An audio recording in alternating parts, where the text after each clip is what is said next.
The views and opinions expressed on this program do not reflect the company, owners, management, staff, clients.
It's Monday, the 20th day of November 2023.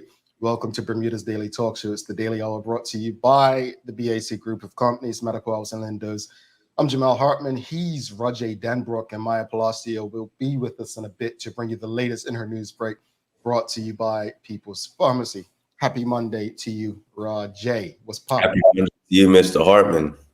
Yeah, Hey, yeah. You had a good weekend? sir. I rested all weekend, and my body's finally like transitioning back into rest mode a little bit. I'm gonna catch myself, Mm-hmm. and I'm getting a little older now. I'm getting a little. Well, you are catching tail up. Well done. I saw what you did there. Well done. Yeah, yeah. No, Raj, it's interesting you said you got some rest yesterday. I actually realized that I don't mind me, I'm just over here trying to prepare something for what I'm about to do to get everyone in a mood this morning. But I Maya hit me up and we were on, in the studio last night setting up for some stuff. And I said to Maya, I'm like, I think this is the longest I've laid on my couch without moving. I was on my couch for about 4 hours or so and did nothing.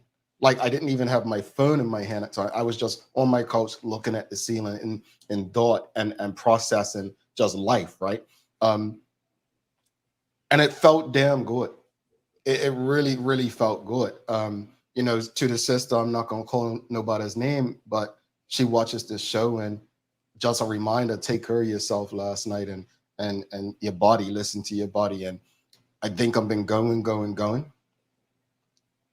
You feel a sense of guilt sometimes, Rajay, when you're out there and doing nothing, right? Because we're always supposed to be busy. We're always supposed to be doing something. That's what we're told. That's what we're taught. But it felt damn good. And then Maya put me to work last night. But I want to do something to bring the mood up this morning. So Maya, can you please join us? I haven't done this in quite a while. If Maya can come into the studio, I really want to just bring some excitement to the audience. Good morning, MP. How you doing? Good morning. Good morning. Morning. Looking all fresh there. Look at that, Media Maya there on the mic and so on. But look, we haven't done a joke of the day for a while, and Rod just never experienced my most hilarious jokes. Oh, is it dad joke time? This is what's about to happen. Yes, sir. Yes. Yay! Oh, I'm for it. Let's do it. All right, folks. All right. Here we go. Because I haven't given you before we got all serious this morning. I gotta get you all pumped up. All right. Here we go. Oh, this is gonna be so bad. I'm so Woo! All right, folks. Here's your joke of the day. What kind of photos do elves like to take? What kind of photos do elves like to take? Yeah. What kind of photos do elves like to take? What kind of photos? Selfies. So Alfies. Alfies? Get it? Selfies, Alfies.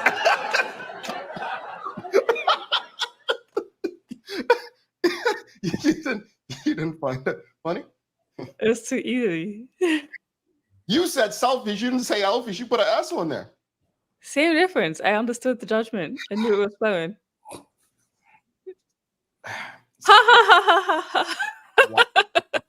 We'll try it tomorrow, folks. We'll try again tomorrow. Maya, we'll see you back for the news break. I tried, folks. I tried. I tried to get us in a low light mood. But anyway, greetings, everyone. And thanks for making us part of your daily routine. A good one today as we discuss a range of topics, including, well, it's gala season.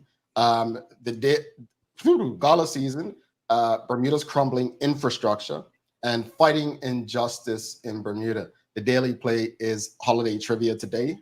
So it's going to be some holiday trivia for you, Raj. I think, you might be pretty good at this. There's a lot around, holiday plays and music and stuff like that. So you should be cool. Yeah. Also, folks, if you haven't already, fill out the survey and don't forget to subscribe on our website. Follow us on all of our social media channels to stay up to date with all that we have going on. Help us grow beyond the mic as we do our part to continue to improve our community. All right, without further ado, there's a lot happening. Yeah, seriously, Kathy, that you didn't think that was fun? Well, you're laughing, see? Suzanne Ingham, Maya, I'm working on my sense of humor. Don't worry, I'm working on it. Yeah, I'll have hope. Let's not make this I think Maya has an impeccable sense of humor. I'm just saying. What's the joke you're saying? I mean, a little bit, you just place, attribute stuff where it needs to go. You know what I'm saying? Mm-hmm. We don't project. We take ownership. Okay. Right. I got you. So let's get serious. Let's get serious. I have a lot to say this morning. I have a lot to say from a personal perspective, professional, and just a lot to say as far as where we're at as a community, and individually what I do to try to impact that. I think as I've watched and I read the news and I try to stay up to date, I engage with people regularly, some of our partners, some business people in Bermuda. I feel like, David Burt, the Premier of Bermuda, said leading up to the 2017 election, he kept speaking about the two Bermudas, and instead of trickle-down economics, ripple economics, a term you have not heard the Premier probably use since 2017. And Roger, you've spoken on a lot of what we're going to speak about today, but I feel like when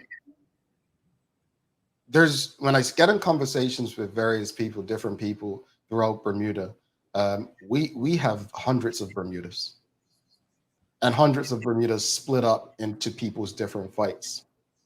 I'm going to offend some people today, and that's okay, because I could say good morning and that would happen. It's what I do, but it's not intentional. And my hope is that these can be learning moments. But the question we're starting with, Raj, is it's not even a question, it's the galas, because you've touched on Black elitism. On Saturday night, there were two galas at that hotel out Pitts Bay Road. And one was for the Bermuda Progressive Labor Parties, and the other was St. George's Cricket Club. And I started thinking to myself, how separated from the struggles of the ordinary people in reality must we be to continue having galas during this time? And I know some people will say, oh, Jamel, people can still have fun. What are they going to do? Are they supposed to do nothing? And da, da, da, da, da. I think we're at a place where certain Black people always wanted to be.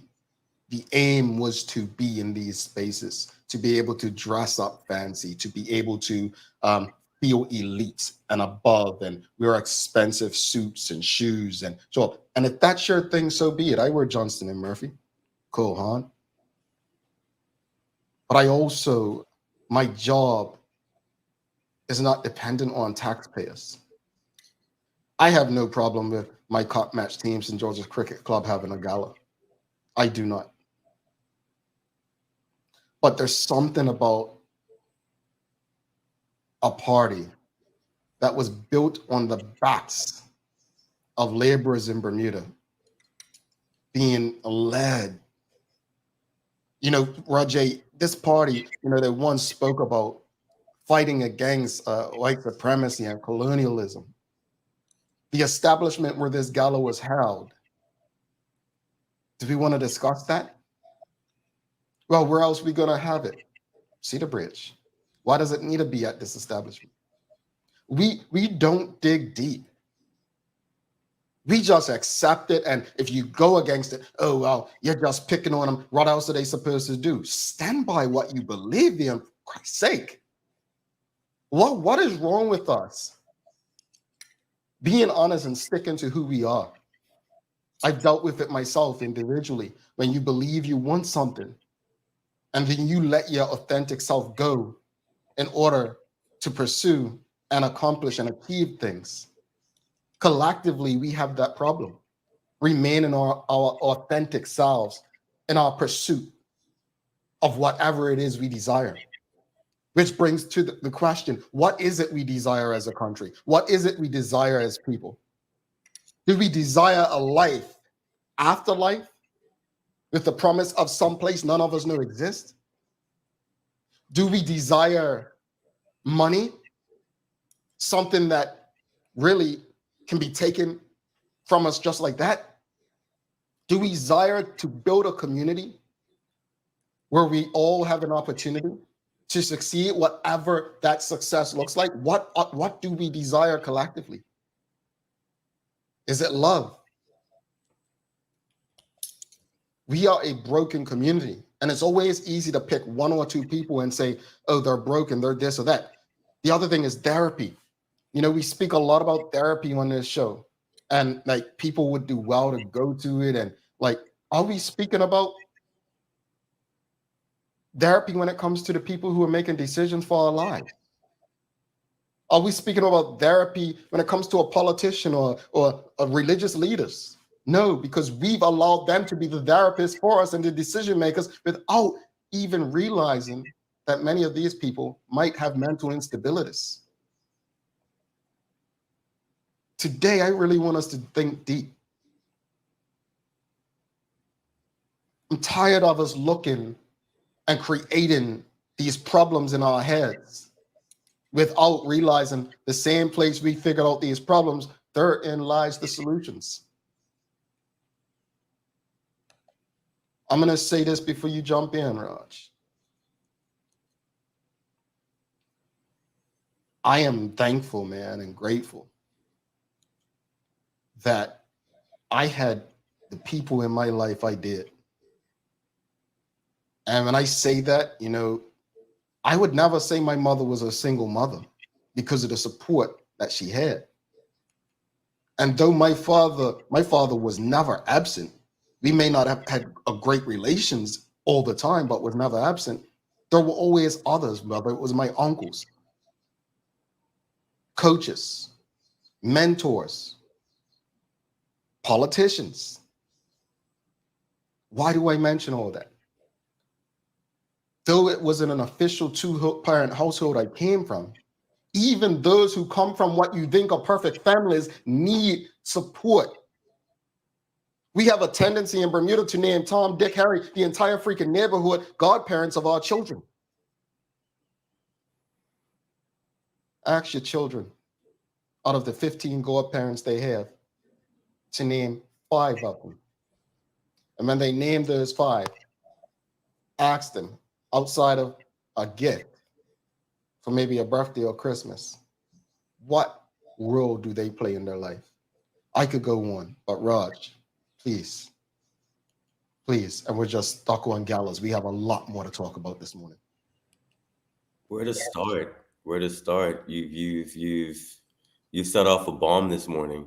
I'm not even sure where to start. So something that has frustrated me, and I love this country. I love my people, or more so, I love who my people can be. I'm 33. I've got 2 kids, a 7 and 9, and I have given a lot of thought to leaving Bermuda over these last 10 years, for a lot of the reasons that you just talked about. And you know, that biggest thing is it about keeping up appearances? Is it about feeling important, getting into spaces where you feel relevant, or is it really about doing the work that needs to get done? And it's a problem that we've had for so long. And so it's not new, right? We are people who lean into maintaining the external image, and the external relationships in a very superficial way, where it doesn't deepen our understanding of ourselves, it doesn't fortify community, it doesn't, you know, deepen our sense of collectivism or collective vision. It's very surface, it's very superficial, right? So when you look at these galas, I think galas are very, very, they are important. They're a traditional fundraising model. I'll use Dr. Karika Weldon as an example. She had a gala or two when she first started her charity a few years ago in order to raise money. So I think galas in and of themselves, there's nothing wrong with them. But when you're having galas in cultures where that have always leaned into insularity, so to speak, right? But sort of surrounding yourself with people who just sort of feed back what you want them to hear. And, you do things with these same people. You have to look at these structures. I'm really glad that you made a distinction between St. George's Cricket Club and the Progressive Labour Party, because I do think that they're different. I personally have no issue with SGCC having a gala. But then you have to look at the Progressive Labour Party, and racial equity is a part of their mission statement. That's a part, it's right there embedded. And when people are struggling the way that they are, especially Black Bermudians right now, even from an optics sense, do you really want an event where the quote unquote Black elite come together, paying $150 a ticket at least to rub shoulders? You do have to sit back as a Bermudian. So, for example, I was asked if I was going to the gala, and I was interested in going because Tino Martinez Quintet were playing, and I love them. I love partying to them. I saw that a ticket was $150. I said, not Roger Denbrook. And I know most people are in my shoes, right? So you do have to look at things like that. These are our political leaders. They're supposed to be in touch with what's going on in the country. I mean, is it a good look for them with getting together with something where money is involved and quite a bit of money to get together and rub shoulders? It does give the impression that they're kind of out of touch. It does give the impression that they just sort of want to be around each other, reinforcing each other. And I'm gonna end on this. There was somebody in those photos. I'm not gonna say who, because I'm not trying to go there this morning, right? But I'm gonna say this much. I saw somebody in these photos at the gala, at the PLP gala, and I went, no, this is so much of where the issues of this country are coming from right now, and this angers me. And it actually gave a lot of context as to why certain things were happening. And I'll say this much. The person I saw in these photos was a foreign consultant that's received millions of dollars from this government. Folks, we're going to take an early news break. We've got a lot more to discuss. We're going to discuss Sophia Cannonier and fighting injustice in Bermuda. So we want you to be tuned in for that. I think we really, if I just want to say this before we bring Maya in. There are people who think that, I have this bias and I am bitter or sour grapes or, a freaking term I hate, passionate, right? Passionate. Let me tell you why I hate passionate and stuff like that. I just explained to you who raised me. They didn't create me and create me, turn me into this passionate individual. They turned me into a hardworking individual. No one is here. Nobody owes me nothing but the freedom to exist. And it's my job to go out there and fight for what I believe in, to deliver what will benefit my community. I don't see that in our leaders. And we're not going to see it in our leaders. When I say our leaders, I mean the ones that you chose based on a popularity contest. Because it seems pretty obvious to us that they're to get the bag. If they're to get the bag. Let's bring Maya Palacio in for Daily Hour News Break. But we're going to go in about injustice because we have a collective problem in Bermuda. As far as me being passionate, nah, it's not passion. It's not anger. I'm inspired and motivated by those who came before us to not fall in love with elitism and awards and money.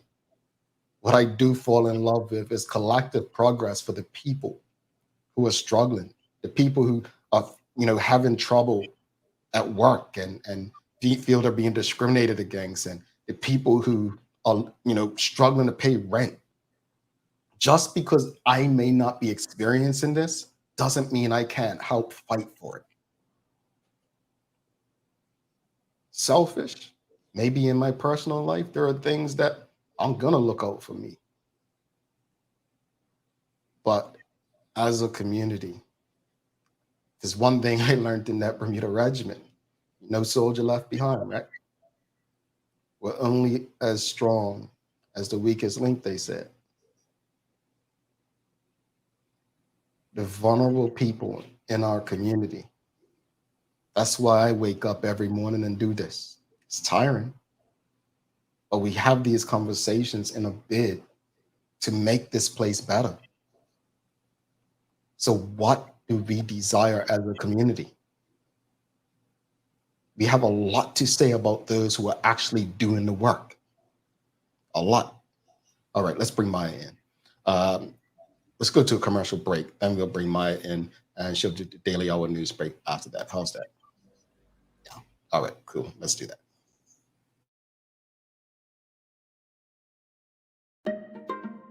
People's ACW, located at King Edward VII Memorial Hospital, carries over-the-counter medicines, toys, cards, and even toiletries. Our knowledgeable staff are there whether you're at emergency, visiting family, or a member of BHB staff, to show you our best even when you're feeling your worst. People's ACW, we're here for you.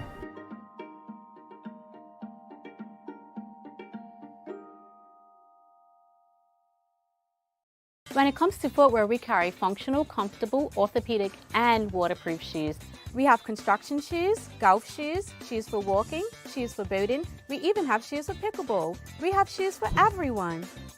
With brands by Skechers, Atrax, Propay, Easy Street, Nursemates, Clogs, Avenger, Cherokee, Cat, Frog Talk and DeWalt. The list goes on. See it all at our new expanded location on Bakery Lane. Welcome to the new bulk store, Lindo's Next Level.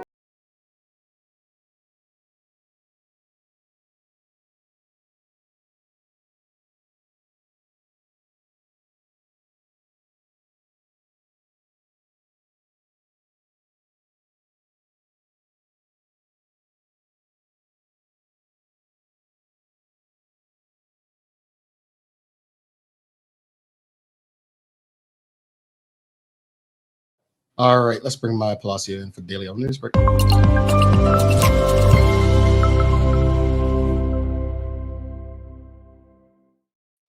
Good morning. Good morning. Greetings again, MP. How are you? I'm good this morning. How are you guys doing? I think I'm okay. That's You're good. good. You're good. Yeah. What you got for us today? And a lot of stuff? A bit of stuff to definitely discuss and pull through. Got an image of the Smiths Parish road damage there, or I guess you could say Oh, street damage. So something that we can all look into. Yeah, we're going to talk about that too. I don't know if today, but we're going to talk about Bermuda's infrastructure. Okay, cool. All right. Well, good morning. Good morning. This is the Daily Hour News brought to you by People's Pharmacy. Starting the news out this morning, the Minister of Transport, Wayne Furbert, read his throne speech. And if you haven't seen all the throne speeches come out yet, here's just a quick glimpse into it because he includes the digital fair media system. And the ministry's quote that it will be a commitment of change in the pursuit of a more efficient, accessible, and forward-looking transportation system that will undoubtedly enhance the lives of our residents and visitors as well. So let's take a listen into what he had to say about that. The digital fare media system will streamline the payment process, reducing boarding times and enhancing the overall efficiency of our public transportation services. This, in turn, will contribute to a more punctual and reliable transit system by adopting a digital payment system. We are poised to see a significant improvement in revenue collection. The transparency and traceability of digital transactions will minimize the chance of revenue leak, ensuring that every dollar rightfully contributes to the development of our transport infrastructure. Going digital means a reduction in paper usage and consequently a positive impact on our environment. All right, so that was what was said there. Raj, what do you think about it? I was trying to keep up with it. I'm not going to lie, and my brain did a thing. So we're digitizing fares? Is that? Yeah. Oh, okay. Oh, yeah, that makes sense. Well, so it's interesting because I remember there was something put out like in 2019 or 2018 for this. So I just, it just seems like another promise, and I just want to see the results. Yeah, so it's kicking the can down the road. This is the first time I've heard of it. Mm. Probably because I missed it. Sorry. I mean, it's definitely something that, again, we've talked about on the show. I remember expressing the needs for it. And so let's see what it'll take to get it. I believe, if I'm correct from listening to the entire thing, that it might be like in a year's time, 12 months. So we'll see what comes from this and see if it'll be in the next throne speech or if it'll be completed by the next throne speech. In other news, the Minister of Economy and Labor continues to address the challenges of an aging population in Bermuda. In their throne speech, he actually spoke of some initiatives and some things that they are trying to do to solve this issue. So let's take a listen. At the current rate of decline, Bermuda's working population will not be able to sustain the current economy. Therefore, we must address this challenge through a targeted effort to retain our existing workforce and residential population while attracting new residents. In line with the 2024 speech from the throne and the Economic Development Strategy, to address this challenge, the Ministry of Economy and Labor will seek to provide benefits to businesses that retain able-bodied, capable workers beyond the age of 65. The ministry will also commission research to understand better what motivates Bermudians to leave and what might entice them to return. Once completed, and with the information in hand, the ministry will make an aggressive and targeted effort to encourage Bermudians studying or living abroad to return home to reside and work.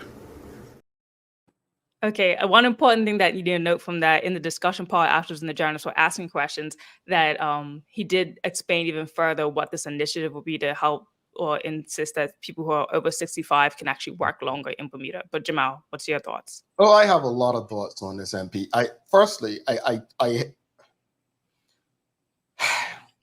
I'm going to use Charles Jeffs a second. He's often said in the comments, what are we doing to attract Bermudians back to Bermuda? The government's saying a lot of what people have been speaking about for years. That's fine.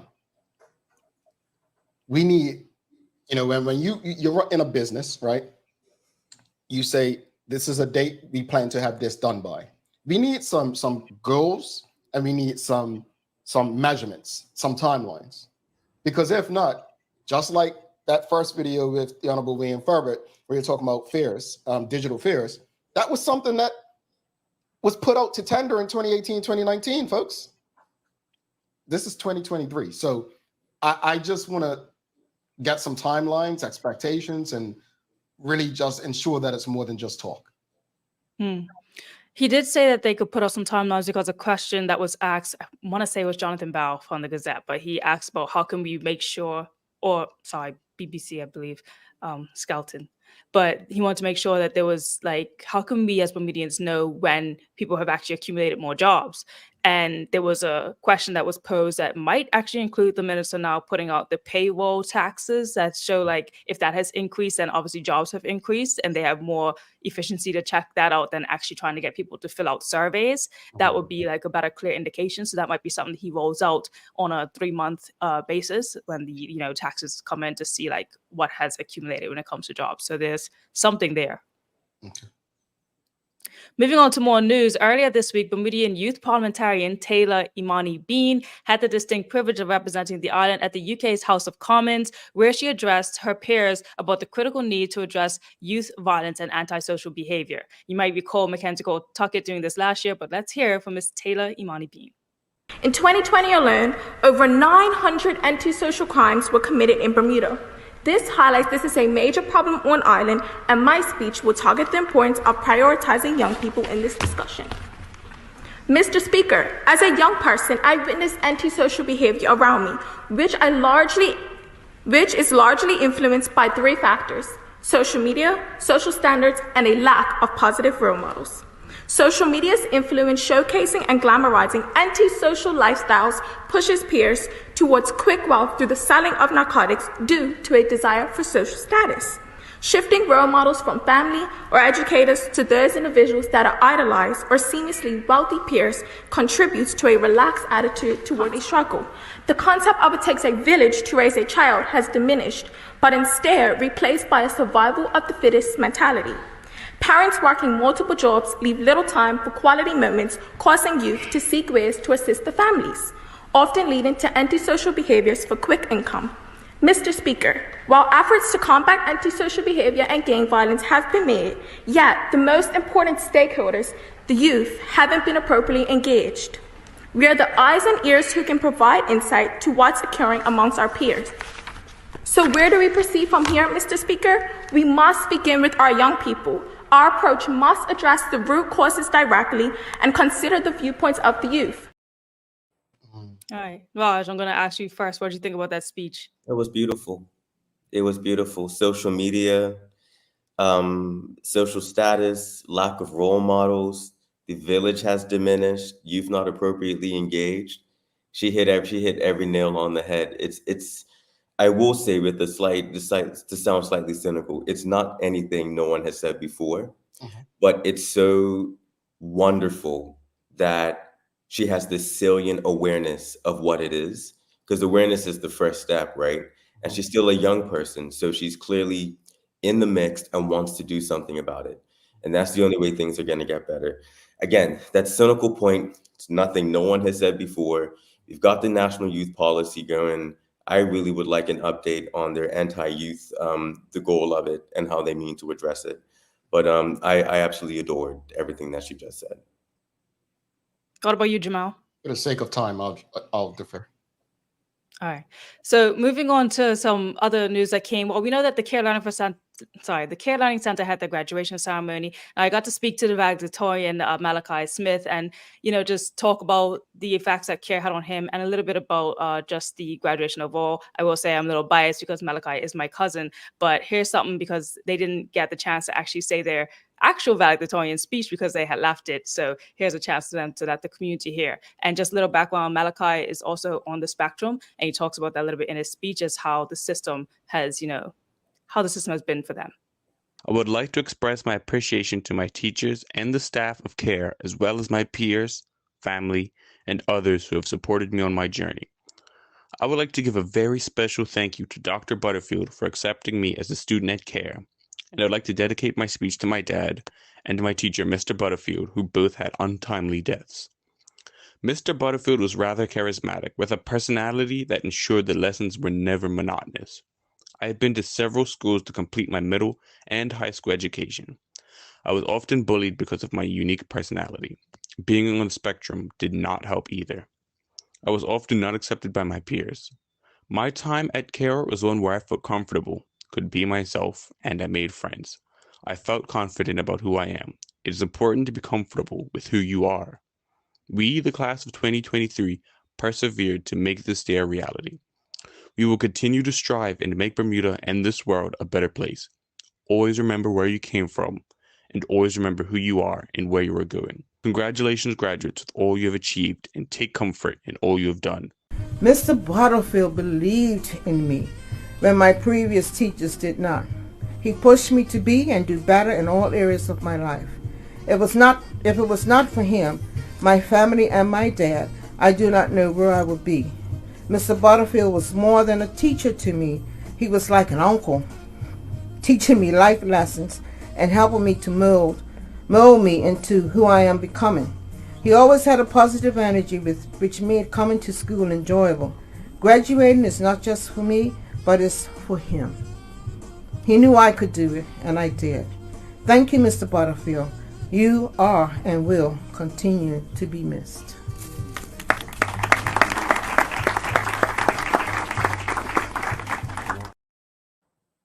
So yeah, so that was the graduation ceremony there with the Honorable Nalita Butterfield at the end. Thank you for sharing all of that, Maya. And I just echo what Travelin Trotty said. And Penny Lynn Painter says, "I'm so proud of you. God bless you, my darling." And Travelin Trotty, as it was on screen, he's a wonderful young man. I wish him all the best in his future endeavors. And I just want to give credit and props to Dr. Nalita Butterfield, Kwande Lathan, her grandson, and the son of the late Kirkland Butterfield, but also Quentin Sherlock, who had returned to Bermuda and assisting at Care Learning Center. Again, Rajay and I have spoken about it numerous times about alternative learning. There's more than one way to educate people. I think we've finally gotten to that space where we understand it. But education should never be about votes. It should never be about the politician, about the teacher, about the institution. It should always, always, always be about the student. So I'm grateful that Care Learning Center continues to exist. And when we speak about injustice, when Maya wraps this up coming back, that is part of the conversation as well. Yes, and let's close off with some sports. So in the news, the Bermuda Gombe Warriors did secure their 3 points against St. Vincent and the Grenadines in a crowd-roaring match on Friday night. And the men's place, the team right now, they're actually at the top of the table in Group C of League B in the CONCACAF National League. The goal scorers were Dejar Parfit, Kane Critchlow, and Nijai Tucker. And the next match where they'll have to gain another 3 points, because it has to win both of these matches to continue on, will be on Tuesday. So tomorrow against French Guiana at 3 p.m. That won't be on the island, but you can tune in at 3 p.m. for that match. All right. And congrats to the fellas.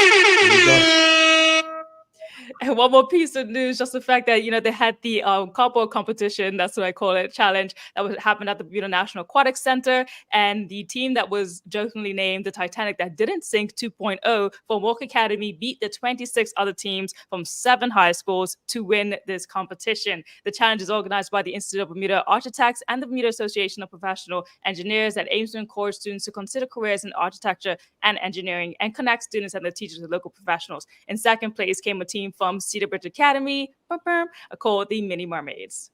Nice. How's the weather looking? Weather's looking like a bit of sunny breaks that will develop in an odd passing of shower or two, it says, and we got a high of 73 degrees. All right, Raj, what you got for days of the year? Today is first, I want to say it is Road Safety Week. Oh. So Road Safety Week, an annual event that takes place globally, is a time when we all come together to raise awareness about the importance of road safety. So today is the second day of Road Safety Week. And also today is World Children's Day. You've heard so many people say it, children are the future. And whether you yourself have children or not, that still rings true. Today's children are tomorrow's scientists, politicians, doctors, and teachers. Today's children will inherit all of what humanity has managed to accomplish since the beginning of its existence, both the good and honorable deeds and the cruel wars and terrible failures. And of course, there are thousands of children who have, I know we haven't talked about this on the show, and it's not about this morning, but there are children suffering in the world every single day. Obviously, the conflict in Palestine at the moment, those children are getting those deaths, getting the thousands of children. So if we're serious about children's lives globally, we need to act like it. Indeed. Thank you so much, Raj. Maya, thank you so much for that. We're going to come back and we're going to be switching to a conversation about injustices and honing in on Sophia Cannonier. If you haven't already, I'm not going to go into detail about what I wrote on my personal Facebook page yesterday, but I will be sharing a lot of that. Thank you so much, Maya. We'll see you tomorrow. See you tomorrow. All right, folks, do not go anywhere. We'll be right back after this. In over 30 years, Mailboxes has brought in millions of packages. That's a lot of packages. We started way back in 1990. Ship a boombox. Well, okay, sure, we can do that. Check you later.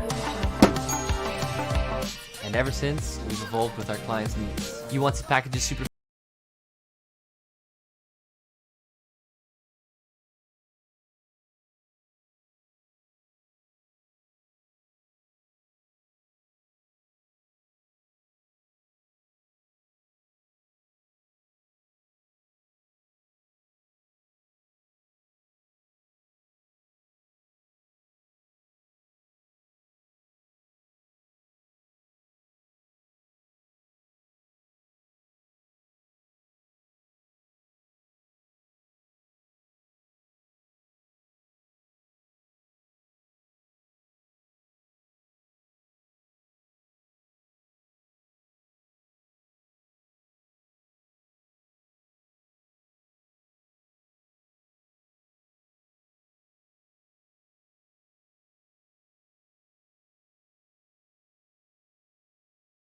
All righty, welcome back to the big show.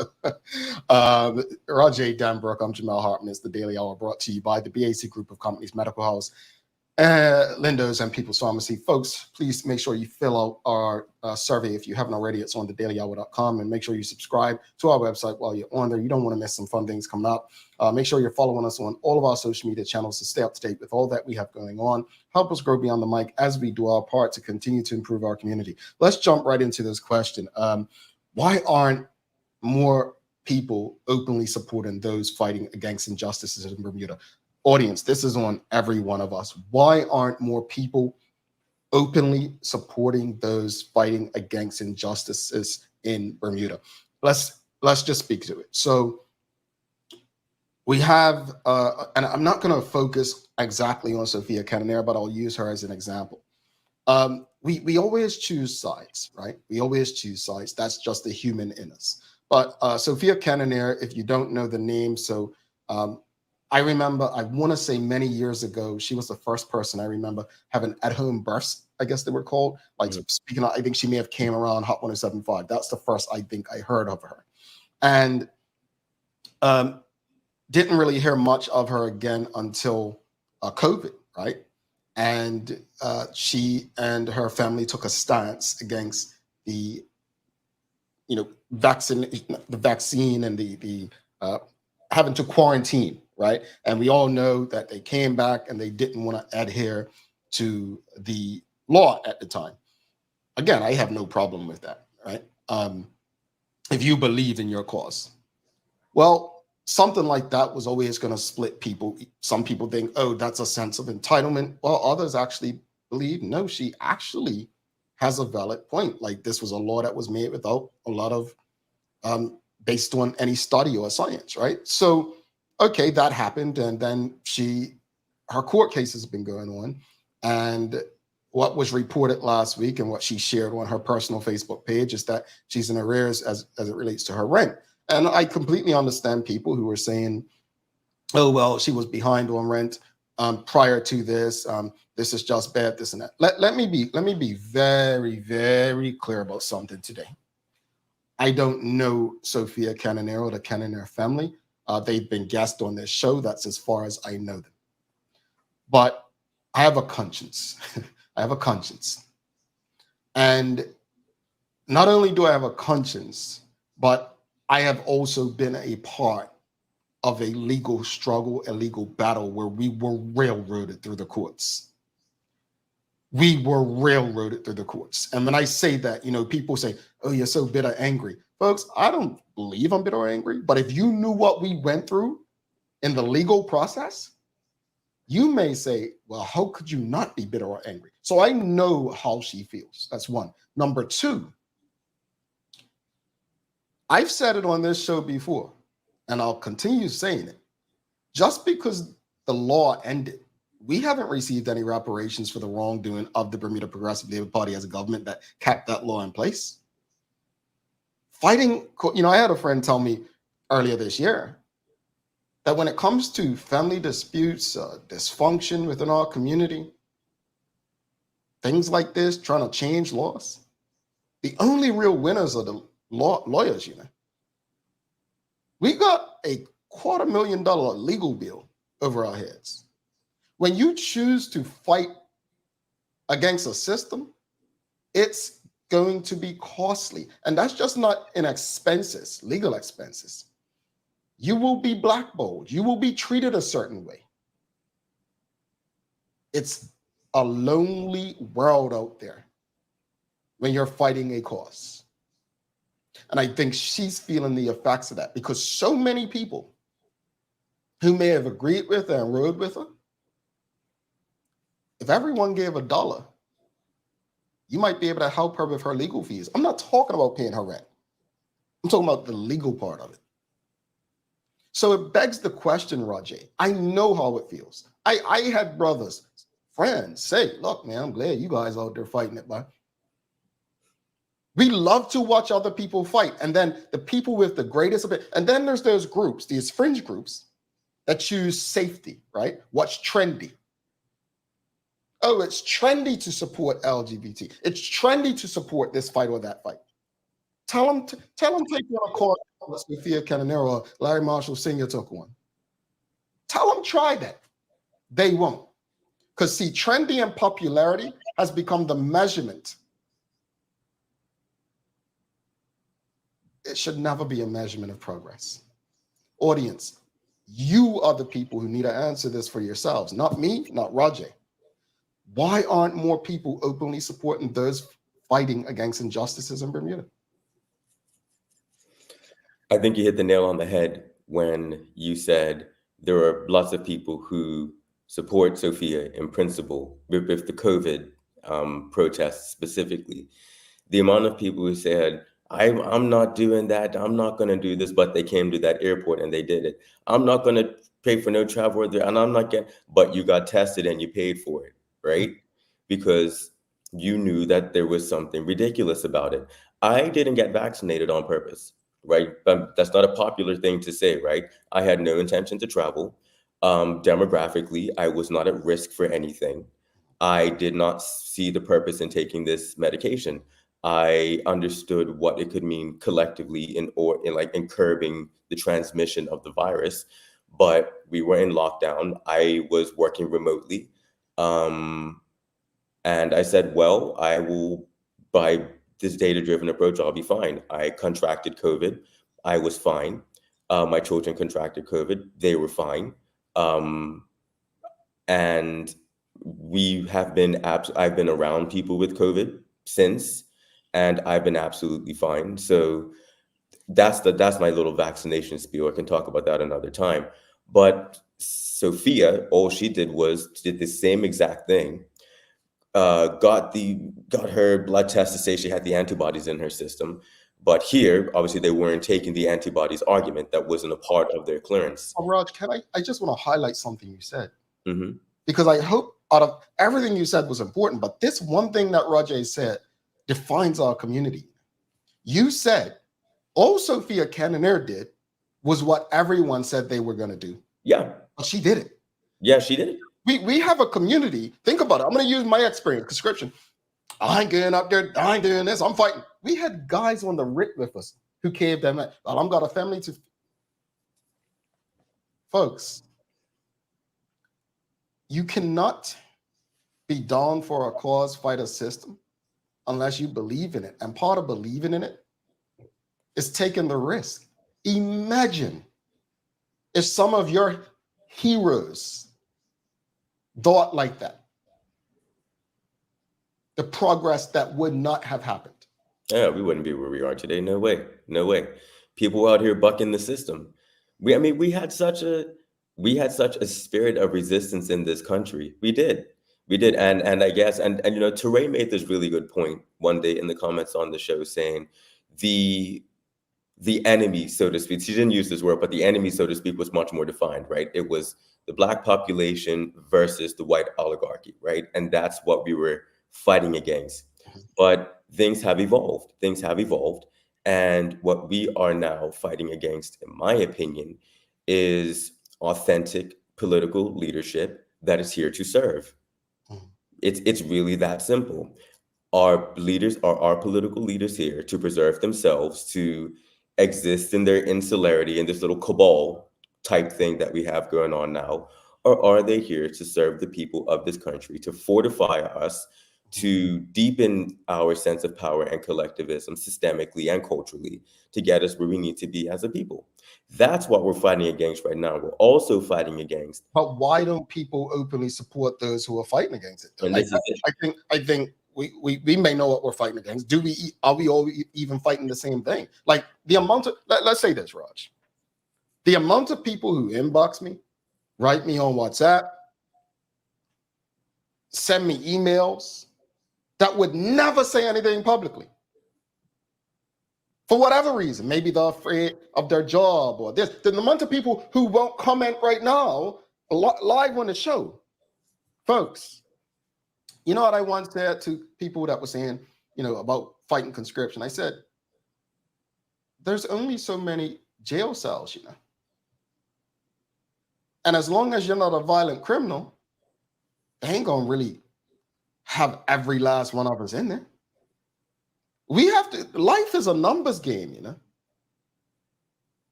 But we don't, we have this, we care more about our reputations than we do our character. Because our reputations, I don't want to be tied to Sophia Kennedy. She's got a bad rap. It may impact my opportunities to get a job, or Jamal Hartman, or this or that.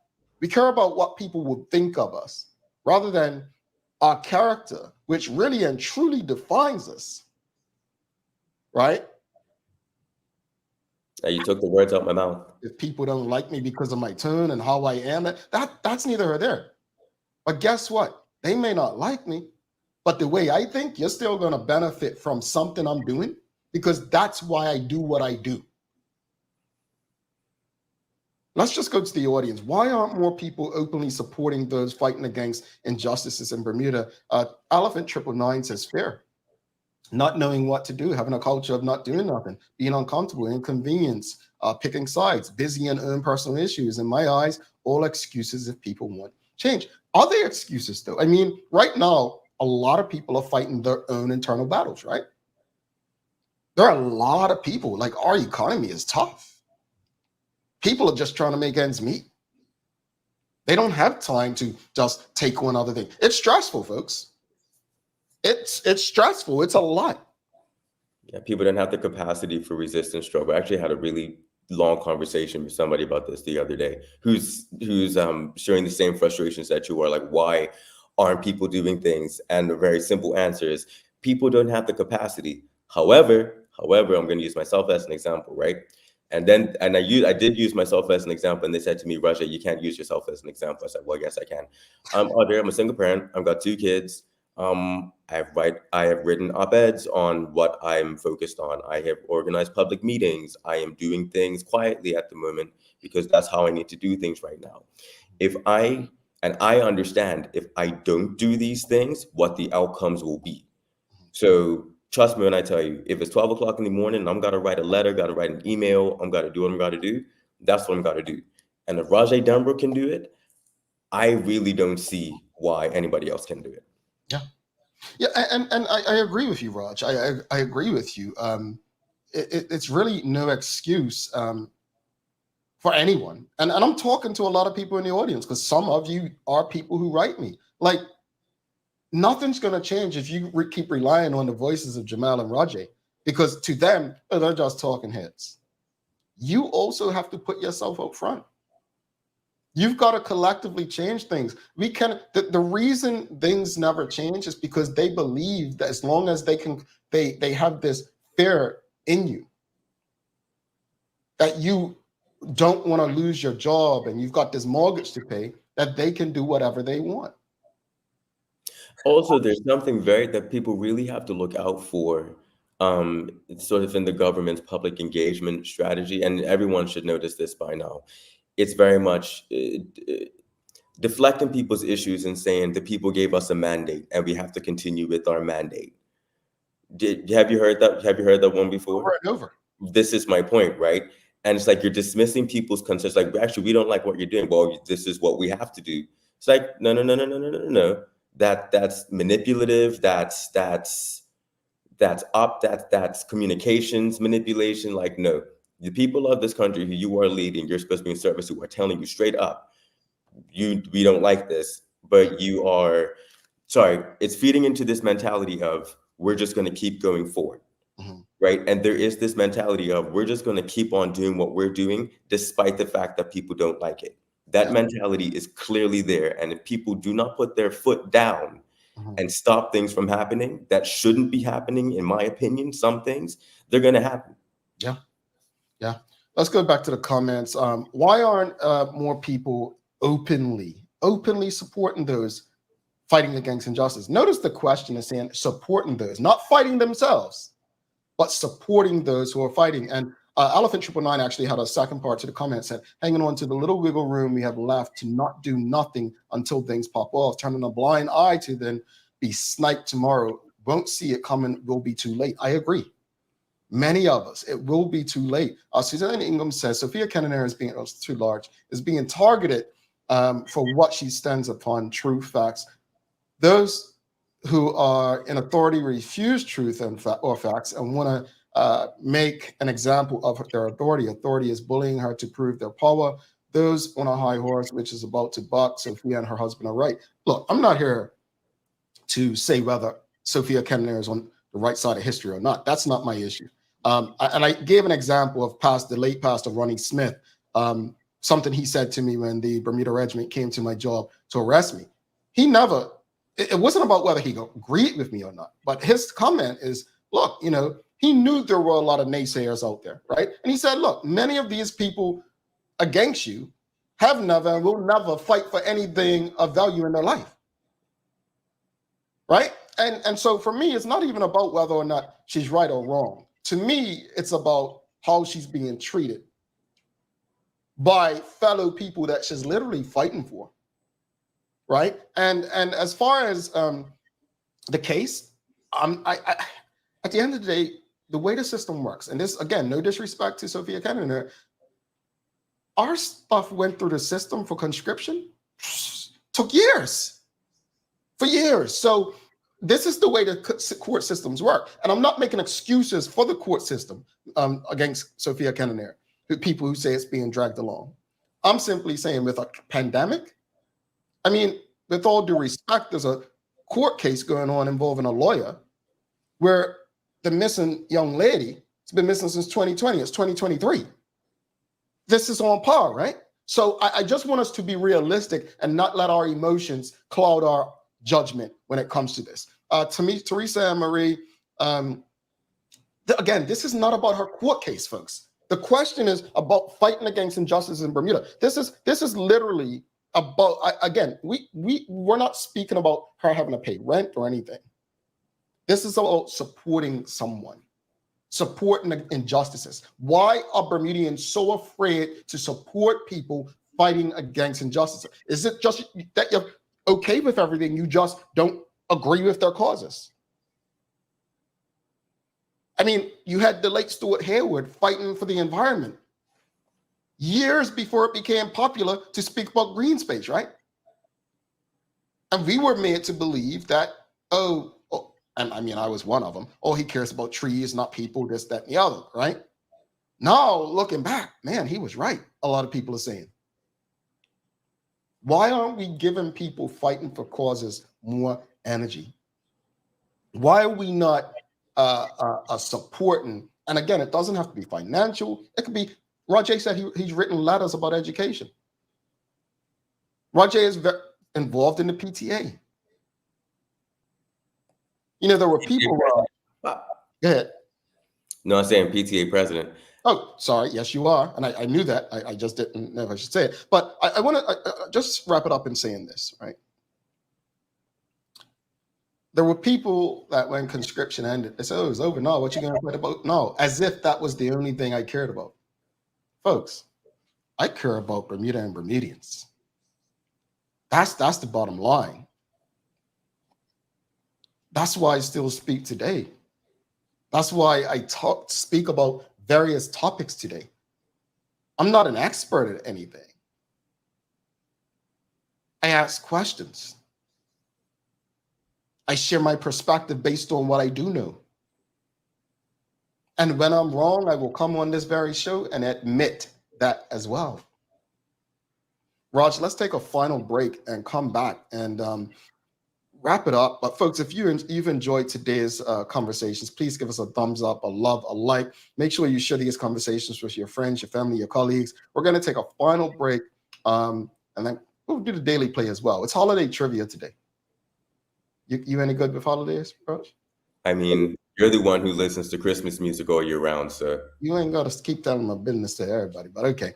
Folks, give us a thumbs up, a love, a like. We're going to be right back with the daily play. Stick with us, and we'll wrap it up. I'm sure Raj is taking a lot of notes to give you his final thoughts. Ordering from ER Fisheries has just gotten simpler. With just a few clicks of a button, you can place an order for next-day delivery or same-day pickup. Our ever-expanding list of offerings now include grocery pantry items, specialty meats, and bread and dairy items. We know things have been hard, and we're here to make planning for your next meal or party easy. Whether you're a vegetarian or a meat eater, we have what you're looking for. And best of all, it can be delivered to your door in 24 hours or less. Go to www.erfisheries.bm and check out our wide range of seafood, beef, lamb, pork, poultry, fruits, vegetables, and plant-based products, all available at reasonable prices. That's www.erfisheries.bm.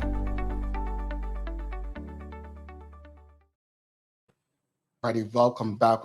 And as Maya Palacio is saying, please like and share this discussion, everyone. A good conversation indeed.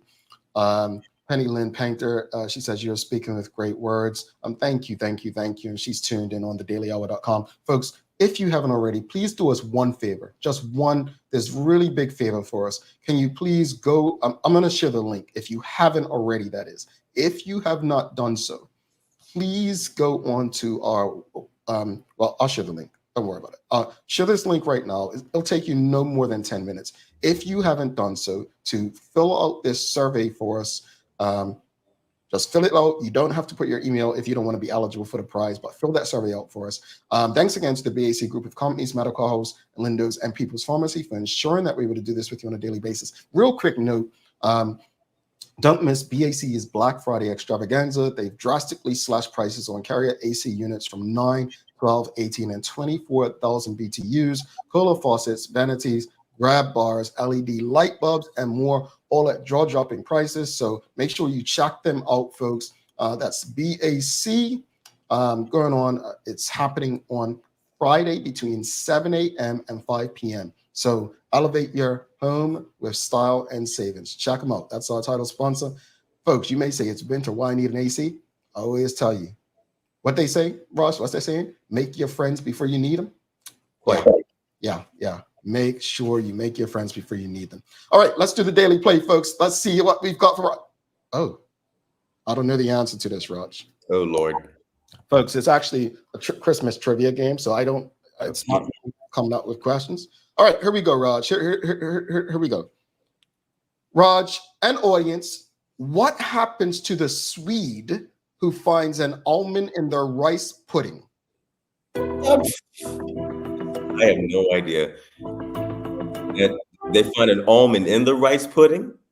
Yeah, what happens to the Swede who finds an almond in their rice pudding? They got a rice pudding covered almond. They got a chocolate almond. Okay, I'll make it multiple choice for you. What happens to the Swede who finds an almond in their rice pudding? Marriage or divorce? Divorce. Get married the following year. Dang, I'm cynical. Oh, yeah. So Stacey and Brown got married. Maya said get married before Christmas. No, they got married the following year. Yeah. Nah, bah humbug. So love isn't real. I'm just kidding. Let me stop. Rice pudding, something that I guess they have for Christmas in Sweden. Yeah, it must be. Okay. Okay. All right. So don't eat rice pudding. Just a note for myself. I'm not going to eat rice pudding around Christmas. Why? It might be an omen in there for you. Yeah, exactly. I don't want that. Okay. He don't want that, folks. I'm cool. Let's wrap it up there, Raj. I know you got a lot. Final thoughts on today's discussion. And yeah. You know, in these discussions, one of my favorite things about talking to you is that it's always consistent, always coming back to the same things, because that reinforces the fact that the dynamics are very much real, right? I say this all the time, and I mean it. We are a people who have become disconnected from our power. We are a people who have become more concerned with maintaining superficial external things than to grapple with the actual issues of who we are and how it is we are going about being Bermudian these days. We are at a very important time in our history where we have to intentionally grapple with who we are. You know, the ways who we were, it's gone, it's done. Those political dynamics, what we were fighting against, what we were doing, those days are gone. And we are now having to grapple with people who look like us and who are meant to be fighting the fights on our behalf, you know? And I'm not gonna say we've lost our way. I'm not gonna say that. Times have changed. Things that were meant to go away have gone away, and we now need to define who we are. And a part of that is lending our voices to people and supporting people who have the courage to step out and to advocate around issues that affect all of us. We have to do better in affirming our concerns, and we have to do even better at supporting the people who are doing that work on our behalf. We do a disservice to ourselves, not just to those people, but we do a disservice to ourselves and our collective voice when we don't do that. Indeed. I echo everything you said, and I like what you said. I don't think we've necessarily lost our way. We've evolved. I'm going to be honest, when people say we've lost our way or things need to get back to where they used to be, I'm like, I'm not quite sure things were ever great for us. They may have been better in some respects when we owned businesses and created industry, but was it necessarily the best circumstances for what it could have been? We do evolve as individuals and collectively, but we need to understand that we actually have the power to dictate how we evolve. That's the key right there. We cannot be, what they say, armchair quarterbacks or something like that. Armchair critics, something like that. Yeah, you know what I mean, everybody. We've got to get our hands dirty. And I understand everyone's not going to fight. Everyone's not going to get in the ring. But there's people who in the background do stuff to help those out front. You can contribute. You can contribute to a better community. You've just got to be courageous, because one day, if you're not careful, everyone who is fighting for you isn't going to be here.